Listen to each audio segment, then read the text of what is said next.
India's first indigenous aircraft carrier, INS Vikrant, a symbol of power, resilience and Atmanirbhar Bharat.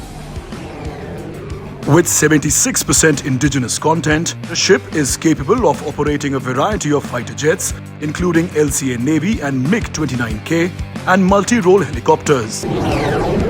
For a pilot, there is a proper runway, but for a naval aviator, it's a constantly moving strip which looks like just a small dot when the aircraft is airborne. Let's hear it from a MiG-29K pilot on what it feels like to land on an aircraft carrier. When we are flying in sea, there is no reference.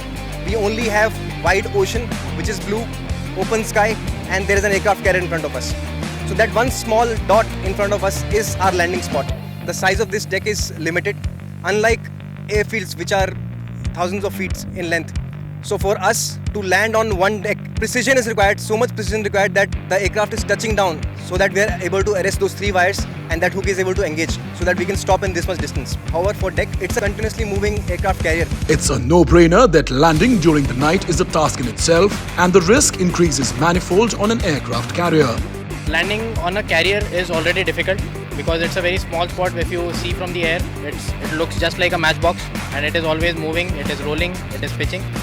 And the difficulties increase manifold when you are landing at night, because at night you only have the indication of lights that are given from the carrier's deck. The light indicates as to what is the angle of a particular pilot's approach. If the approach is steep or it is shallow, and the light corrections are offered to the pilot is expected to correct those immediately because there is not much time. The approach time to land on the deck is very small as the aircraft is approaching at a faster speed. And you also have a safety officer who sits on the deck continuously monitoring the aircraft, and he tells you if your approach is correct or not.